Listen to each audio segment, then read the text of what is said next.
sempre amb la veritat per endavant, segur que construirem un país millor. Tardarem a partir de dilluns aproximadament uns 18 mesos. Poden ser 16, poden ser 19, poden ser 22, però permeteu-me que us faci una promesa. El dia 11 de setembre del 2017, tots els que esteu en aquesta sala i a la sala annexa i tots els que ens estan escoltant i que no han pogut entrar, si voleu, podreu tenir el carnet d'identitat de la República de Catalunya a la butxaca.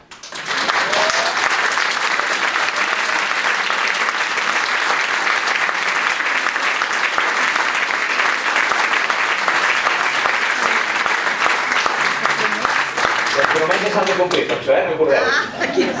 Tots a treballar perquè es compleixi. Diapositiva número 2, que us volia explicar.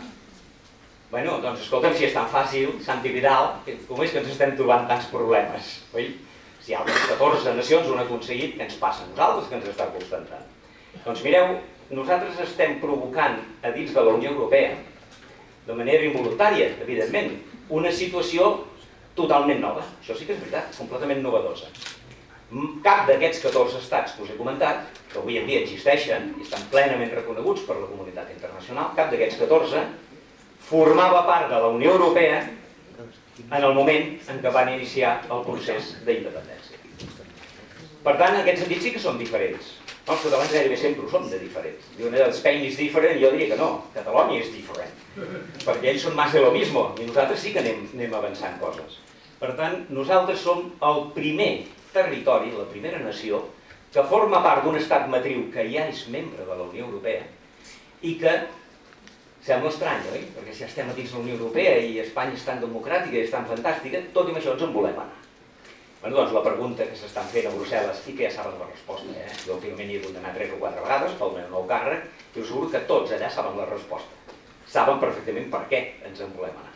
Perquè el nivell de qualitat democràtica i d'ofec econòmic que Espanya sotmet a Catalunya és absolutament inadmissible.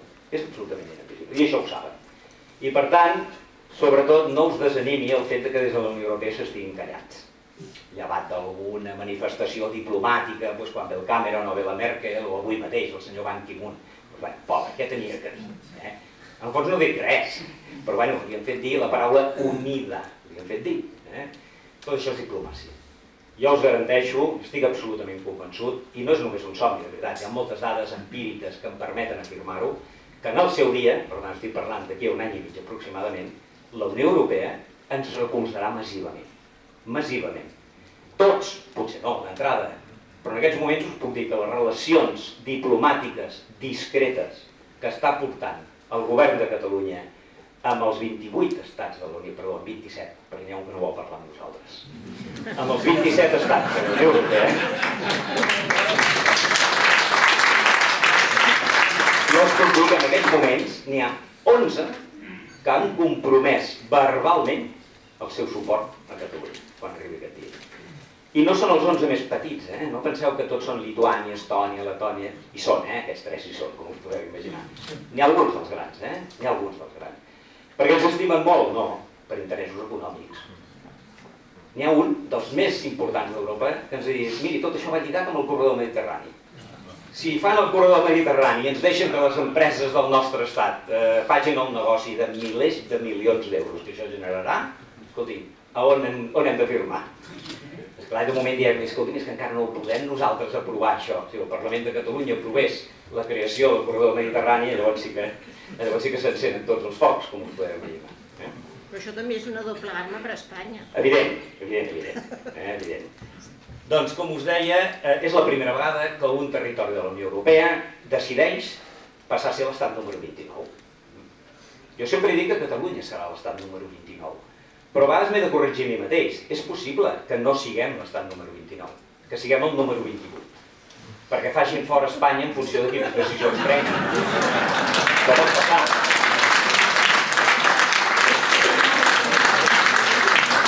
De totes maneres, recordeu que les èlits macetàries funcionarials que governen Madrid, no els espanyols, aquesta gent, una mica és que siguin fonamentalistes, que ho són, tots no en són, per tant no donaran passos que els puguin arribar a suposar aquesta expulsió. Per exemple, suposo que sabeu que l'article 8 del Tractat de Lisboa diu qualsevol estat membre que utilitzi les seves forces armades contra ciutadans de la Unió Europea, és a dir, vosaltres, serà automàticament expulsat de la Unió Europea.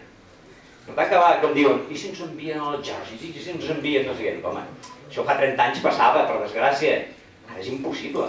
Però és que a més tindria unes conseqüències absolutament nefastes per l'estat espanyol. Per tant, estigueu tranquils, dormiu tranquils.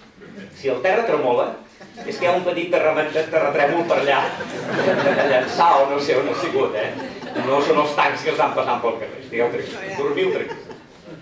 Bé, aclarit això, i per acabar aquesta segona diapositiva, que si no m'allargaré massa, fixeu-vos en 5 anys com ha canviat la societat catalana. D'un suport al dret a decidir, no estic dient en la independència, el dret a decidir, per tant, de la creació d'un estat propi, però que pot ser independent, federal, confederal, lliure, social. En dret internacional hi ha moltes fórmules. Hem passat d'un 32%, gràcies Joan, hem passat d'un 32% a un 71,9% dels ciutadans de Catalunya. Poques vegades s'ha vist un suport tan important generat des de la pròpia societat civil. Us ho he de recordar, els partits polítics s'hi han sumat, alguns, no tots, i s'hi han sumat d'una manera entusiasta. Però aquest és un procés que va endegar la societat civil. I això també serveix d'exemple de moltes cancelleries europees. Per tant, en aquest aspecte, fixeu-vos que el suport social hi és. A veure si ho aconseguim. Ara. Bé, això lliga molt, suposo que molts de vosaltres ja haureu llegit la proposta de resolució que ahir va entrar a la mesa del Parlament, que està aturada per qüestions estrictament formals. Hi ha una cosa que se'n diu, no sé si n'heu sentit a parlar, filibusterismo parlamentario. Aquests dos dies molt. Exacte. Doncs això consisteix en utilitzar totes, i en judici se'n saber molt d'això, totes les escletxes que té la llei per intentar impedir i bloquejar que una cosa natural vagi avançant. I en aquest cas concret que ha sigut que el Partit Popular ha dit no constituirem el grup parlamentari per no haver de formar part de la Junta de Portaveus del Parlament, perquè segurament aquests, una vegada constituïts, i no anaven errats, ens en faran alguna. Efectivament, ens va faltar temps per fer-ho. Sabeu què significa això? Això significa que en comptes d'admetre a tràmit avui, que és el normal, aquesta proposta de resolució, la Junta de Portaveus l'admetrà a tràmit el dia 6 de novembre. Què hem guanyat? Una setmana. Home, portem 300 anys esperant. No ens vindrà una setmana, encara. I les coses les hem de fer ben fetes. Per tant, aquesta proposició de llei, en el fons, fixeu-vos que si s'aprova, i jo no tinc cap dubte que s'aprovarà, significarà la recuperació d'una cosa que ja vam dir el mes de gener del 2013, la declaració de sobirania, de que la sobirania requeia en el poble de Catalunya, no en tot el poble espanyol, anul·lada, com sabeu perfectament, pel Tribunal Constitucional, cosa que ja en si significa un acte de desobediència al Tribunal Constitucional. Perquè li tornem a dir en seu parlamentària, el poble de Catalunya no fa cas de les resolucions del Tribunal Constitucional. Nosaltres les aprovem, tu les anules, nosaltres les tornem a aprovar. I així anem fent el joc del gat i la rata tant temps com faci falta. Però a més significa una cosa important, si s'arriba a aprovar, i jo confio que sí, si no el dia 6, que no sé si heu sentit que s'està intentant negociar perquè es faci una sessió específica el dia 7, el dissabte. Ara ja tenim tanta pressa i volem fer les coses tan ben fetes, que escolta'm, si cal, treballarem els diumenges. Si cal, però de moment no, de moment habilitem els dissabtes només. I això significarà, en el fons, dir, escolta'm, ja ens desvinculem del Tribunal Constitucional, poder judicial, ja ens desvinculem del poder legislatiu, Congreso de Diputados, i ja ens desvinculem del poder executiu, del govern, és a dir, els 3 poders de l'estat espanyol. I això ho tindrem aprovat, si tot va bé, d'aquí una setmana. D'aquí una setmana. Xoc de trens? No. Tranquils, no hi ha xoc de trens. Per què? Perquè són 2 trens que van en vies paral·leles. El que passa és que nosaltres anem en direcció al futur i ells van en direcció al passat. Aquesta és la diferència. Però no xocarem, perquè anem així. Passem, si us sembla, a la següent diapositiva. Bé, aquí teniu un resum de com aniran les coses en els propers mesos. Evidentment, fer un full de ruta, planificar què és el que anirà passant fins a aquest mes de setembre del 2017, que ja us he dit que confiem tots a tenir el carnet d'identitat de la República Catalana a la butxaca, hauran de passar bàsicament aquests 4 blocs de coses. Per un cantó, si us hi fixeu, haurem d'exigir, més que exigir, demanar, perquè no estem en condicions d'exigir, però sí de demanar sense admetre un no per resposta, ja ens n'han donat masses de nos. Haurem de demanar al govern espanyol i al Congrés dels Diputats espanyols el que es constitueixi a partir de les eleccions del 20 de desembre d'aquest any, que jo confio sincerament que no serà el mateix, el Partit Popular, totes les enquestes demoscòpiques diuen que no traurà majoria absoluta, les que els hi són favorables diuen que podran fer un govern de coalició amb Ciudadanos, amb la qual cosa per nosaltres és el mateix, perquè una cosa el foc i l'altra les brases, vull dir que tampoc no hi guanyen gaire, francament. I les, podríem dir, més optimistes diuen que hi podria haver un govern de coalició PSOE-Podemos. Que no és cap meravella, que no és cap meravella. Però bé, per almenys aquesta gent, quan el mes de gener es constitueixi aquest nou govern i aquest nou Congrés espanyol, aquesta gent quan els diem, escolti'm, digui'ns dia i hora i lloc perquè la taula bilateral Espanya-Catalunya s'assegui i comenci a parlar de tot aquest tema. Ells ens contestaran, escolti'm, d'acord, tal dia i tal hora, però nosaltres per parlar de com es queden vostès, és a dir, aquesta famosa reforma constitucional i a veure què us podem oferir per trobar un nou encaix de Catalunya dins l'estat espanyol, i nosaltres els hi direm, i nosaltres vindrem a seure'ns per explicar-los a vostès per què ens en volem anar. Vostès intentaran convèncer que ens hem de quedar i nosaltres intentarem convèncer-los que no, que ens en volem anar. I com a mínim hi haurà diàleg. I quan hi ha diàleg sempre es pot avançar cap a alguna cosa. Després s'acaba amb una cosa, no, això ja depèn perquè és molt complicat. En canvi, si governen PP, Ciutadans, ja us podeu imaginar, la resposta serà la mateixa. Un no, a tot. Però en qualsevol cas, haurem d'intentar, perquè així ho exigeix la legislació internacional, una negociació amb l'estat espanyol per exhaurir totes les vies que la pròpia legislació espanyola contempla, i la legislació internacional, durant tot l'any 2016. L'any 2016 jo crec que hi haurà molt poques mobilitzacions ciutadanes, així com des del 2010 fins ara us hem demanat cada 2 per 3, a través de l'ANC, d'Òmnium, de Suma, etc. Doncs manifestem públicament el nostre suport a aquest procés. Jo crec que el 2016 serà un any molt més de política, de negociació, de despatxos, per intentar començar a quadrar coses. Els resultats ja els veurem, això sí que no ho sap ningú. Qui us digui que sap com acabarà, doncs escolta'm, us enganya. Sabem com comença, sabem com ho intentarem tramitar i sabem com voldrem que acabi. Però els detalls de com i exactament quan, doncs això ho anirem veient. Però en qualsevol cas, amb aquesta negociació bilateral que teniu aquí, evidentment haurem de parlar de tot. Haurem de parlar de què passa amb els actius i els passius. Haurem de parlar de què passa amb el deute públic internacional que té l'estat espanyol, quina part ens correspon a nosaltres. Principi d'ordinalitat, principi de percentatge de PIB, etc. Hi ha mil coses a negociar. Haurem de pensar què passa amb tots els funcionaris espanyols que actualment estan treballant a Catalunya. Jo penso en els meus companys jutges i fiscals, una part important dels quals espero sincerament que de manera voluntària decideixin anar-se'n a l'estat del que venen.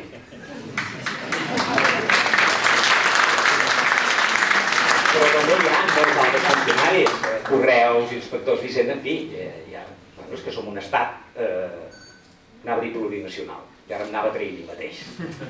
Som un estat compost, diguem-ho així, només. I per tant aquestes coses s'hauran de solucionar. I evidentment haurem, i per això us ho poso al final, haurem de garantir tant a l'estat espanyol com a la comunitat internacional el que se'n diu el principi de transitorietat jurídica i de subrogació de drets i obligacions. En una paraula, això què significa? Escolti'm, tots aquells tractats, convenis, obligacions que Espanya hagi contret en qualsevol altre país, Catalunya els assumim.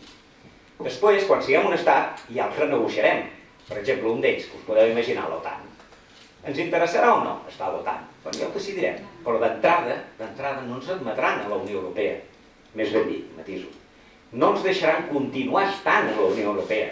No hi sortirem mai de la Unió Europea. Sempre seguireu sent ciutadans europeus.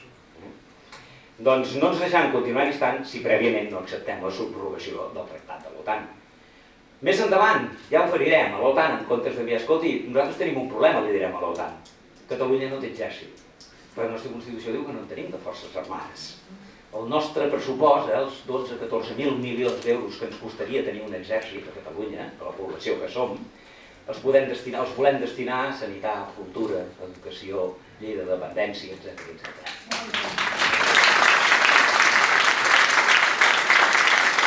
I esclar, la Unió Europea ens dirà, bueno, home, però vostès estan a l'OTAN, alguna cosa han de portar, no? Perquè si algun dia hem bufetat això els hem de venir a defensar, no sé de què, però espero que ningú ens envaeixi ni res, doncs alguna cosa han de contribuir vostès. Ens direm, sí, tant, cap problema. Escolti, tot el que sigui material humanitari. Hi ha un conflicte bèl·lic, ens demanen que Catalunya ajudi, metges, ATS, ambulàncies, helicòpters de distribució de medicaments i de material sanitari, evacuació de ferits, en fi, 1000 coses que us puguin acudir.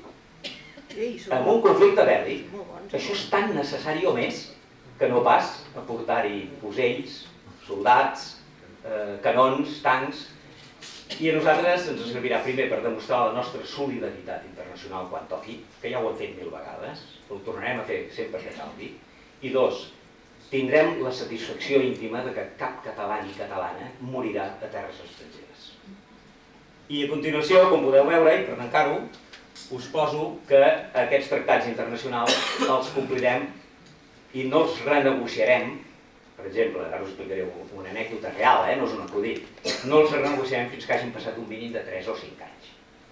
Quina és l'anècdota? L'altre dia vaig anar a fer un acte a Girona i el bisbe de Girona me'l vaig trobar pel carrer i em diu, escolta, Vidal, diu, què passarà amb el concordat? Amb el Vaticà. Dic, perquè, escolta, aquí a Catalunya la gent és una mica així, ja ho saps tu, una mica agnòstic, una mica té això de l'església que ens hem de mantenir. I jo li dic, no pateixi, monsenyor, no pateixi. Miri, d'entrada, durant 3 o 4 anys, cap problema. Dic, ara, això sí, després ja ho renegociarem, si això durarà massa temps. Dic, home, però nosaltres també demanem alguna cosa, Vostès volen que Catalunya continuï mantenint el concordat durant 3-5 anys. Nosaltres els demanem que siguin dels primers estats que ens reconeguin, en sigui un moment. No és imprescindible, perquè no estan a la Unió Europea, però home, que ens reconegui el Vaticà té el seu valor, si més no simbòlic. Passem, si us sembla, a la següent diapositiva. Bueno, i aquests 4 blocs que us he comentat, així grans trets, aquí teniu el cronograma. Això és el que esperem, això és el full de ruta. És el full de ruta dels acords que s'estan acabant de lligar entre Junts pel Sí i la CUP.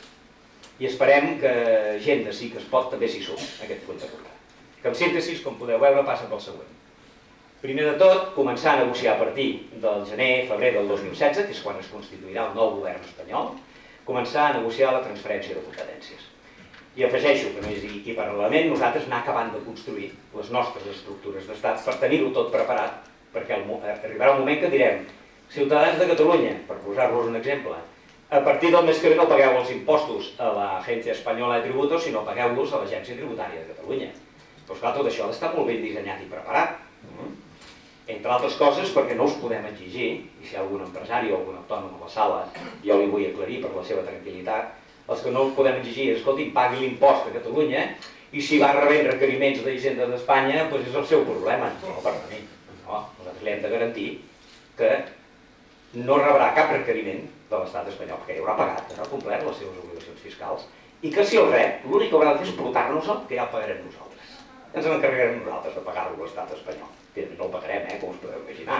Els direm, escolta, saps el que ens deus, de la disposició addicional tercera i de les falta d'inversions a Catalunya? Exacte. Doncs t'ho vaig descomptant, no pateixis que t'ho vaig descomptant. Segon, evidentment farem aquesta transitorietat jurídica que us he comentat. Si algú, per exemple, té un pleit civil, espero que no penal, o contenciós administratiu, perquè no us ha donat una llicència a l'Ajuntament de Sant Cugat i teniu un problema, en fi, etcètera, doncs que estigui tranquil. Els procediments judicials acabaran amb la legislació vigent actualment, és un principi de seguretat jurídica. Això què vol dir? Que a partir de l'endemà de la Constitució jurídica i política de la República, evidentment tots els procediments jurídics i judicials començaran amb la nova legislació, però haurem d'anar acabant tots els anteriors amb la legislació. Hi haurà un període d'assolutament, però això és absolutament normal. En tercer lloc, evidentment haurem de repartir els actius i tot això, com us dic, serà al llarg del 2016. A començaments del 2017 ja haurem de tenir enllestit això. I aquí poden passar dues coses, com us podeu imaginar fàcilment. Un, que hàgim arribat a uns acords i llavors es farà un referèndum per preguntar-vos a la ciutadania de Catalunya si accepteu aquests acords, bé sigui per anar-nos-en, bé sigui per quedar-nos. Ho decidireu els ciutadans en referèndum. Aneu-vos mentalitzant, finals del 2016. O bé, si no hi ha hagut cap mena d'acord, per fer també un referèndum per dir voleu que declarem ja unilateralment que Catalunya és un estat i que ens n'anem tant si volen com si no volen. Per tant, hi haurà un referèndum. Aquest referèndum que estem demanant des de fa tant de temps i que no ens deixen fer. I si a començaments del 2017 ja tenim aquest referèndum i surten els resultats positius, perquè en democràcia hem d'acceptar evidentment les decisions de la majoria, faltaria més. Doncs el que farem ja serà convocar unes eleccions constituents, ja no seran les eleccions al Parlament de transició que hi ha actualment, per això sempre aquests diputats que han sortit ara saben, i suposo que tots quan els vau votar també ho sabíeu, com a màxim estaran 18 mesos en el seu càrrec. El president Mas, per exemple, que està lluitant per la seva reelecció, parèntesis, i les coses no van tan malament com alguns mitjans de comunicació diuen, i a partir d'aquí no us dic res més, perquè la prudència obliga, doncs ell també només estarà 18 mesos. Ell ho ha dit claríssimament. Jo vull ser l'últim president de la Generalitat Autonòmica. I ja veurem qui serà la presidenta o el president de la Primera República de Catalunya. I una vegada fetes aquestes eleccions constituents, doncs farem, i em sembla que en realitat hauria de començar ara la conferència, farem la Constitució. La Constitució de la República. A veure, aquest llibre que hi ha aquí, i de veritat que jo no em dedico a vendre llibres, ja em guanyo el meu sou treballant, aquest llibre té un petit avantatge, us l'adelanto, i és que a les últimes 20 pàgines, i si me'l deixes, Joan Maria, els llegiré una cosa, a les últimes 20 pàgines hi ha el text articulat de l'esborrany que un grup d'experts, evidentment amb coneixement del govern, de la Generalitat, del Parlament, etc., hem estat elaborant durant aquests mesos, i que ara estem acabant de polir per presentar ja un text més definitiu. Hi ha, veureu una pestanya de color gris, hi ha el text articulat. És una proposta de Constitució que només vol tenir com a objectiu generar reflexió, generar debat, que els ciutadans veieu, home, ara ja ens han dit què construirà una república catalana. Però com serà aquesta república catalana? Bé, doncs aquí hi ha el disseny, aquí hi ha el dibuix de com serà. Si tindrà una càmera o dos, és a dir, tindrem senat o no tindrem senat, si el català serà l'únic idioma oficial del nou estat, o hi haurà un règim de protecció especial o de cooficialitat amb el castellà, si podrà el ciutadà que vulgui, a més de tenir la nacionalitat catalana, que es tindrà per origen, vol conservar la nacionalitat espanyola, si la pot conservar o no. Totes aquestes preguntes es contesten aquí. Si modificarem el sistema electoral perquè hi hagi llistes obertes, s'ha acabat això d'anar al col·legi electoral i agafar una de les 7 o 8 paperetes que hi ha allà. Això s'haurà acabat el nou estat. Agafareu un bolígraf i de la papereta 1 tireu m'agrada amb el 4, el 28 i el 71. No per l'ordre que ben establerts, per l'ordre que vosaltres trieu. La papereta 2, que m'agrada cap, l'obregada i la papereta. De la papereta 3, mira, m'agraden els 10 primers, doncs tots 10. I així fins a completar el número d'escons necessaris, a nivell municipal i a nivell estatal, a nivell del Parlament. Això, junt amb quart o cinquè apartat d'aquest esborrany, que jo espero que una part, com a mínim, mereixi l'atenció dels futurs legisladors de la Convenció Constitucional i, per tant, que ho acabem veient reflectit en el seu dia. Doncs si això ho sumeu a la prohibició de majories absolutes i, a més, a la limitació de mandats a 2 legislatures, significarà una regeneració enorme de tot el nostre sistema polític. Els països nòrdics, que és d'on ens hem emmirallat per fer aquest document, ho tenen així. Referèndums revocatoris a Suïssa, llistes obertes a Islàndia, limitació de mandats a Noruega, etc. I us asseguro que són països que funcionen de meravella. Jo assumiu, de veritat, que d'aquí pocs anys, més o menys cap al 2020, siguem dintre del top 10 que presenta cada any Transparència Internacional, aquesta organització que diu quins són els millors països del món. Ara Espanya està al 49, suposo que ho sabeu. Darrere de Botswana, per cert. Doncs, jo espero que estiguem dintre dels 10 primers. Per tant, que siguem la Dinamarca o la Noruega o la Finlàndia del Sud. Doncs, com us deia, l'avantatge que té aquest llibre, que si el compreu, sobretot, ha de ser per llegir-lo, els llibres no es compren per posar-los a una prestatgeria, sobretot. I, a més, sabeu que fareu un favor a una fundació de la cultura catalana, de les més antigues que hi ha, té l'avantatge que una vegada s'ha llegit aquest articulat i per tant es diu, bueno, això és més o menys com serà jurídica i políticament la nova república, perquè La Constitució, com sabeu, és el pal de paller d'on surten totes les altres lleis. Però a més té la gran avantatge que després, i de fet és el gruix del llibre, no? Hi ha una conversa entre la Marina Llançana i jo en la que expliquem pràcticament d'on surt cada un dels articles. Quins debats hi va haver a dins de la comissió de redacció, perquè, per exemple, el tema de l'exèrcit, si han de tenir o no hem de tenir exèrcit, doncs penseu que vam aconseguir aprovar-ho per unanimitat, dels 10 afectats. Per cert, aquest text té pares i mares, que ja era hora que hi haguessin mares redactant els textos constitucionals, no com a Espanya, que tot ho fan els pares, es veu.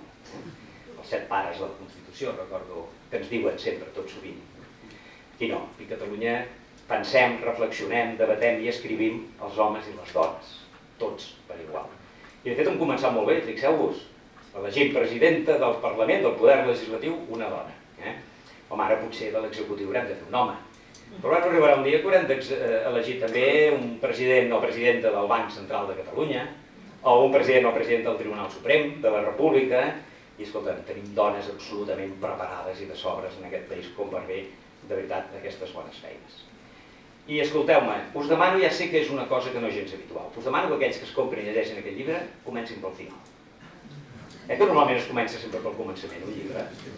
Doncs mireu, aquest no, aquest s'ha de començar pel final. I exactament per la pàgina 193.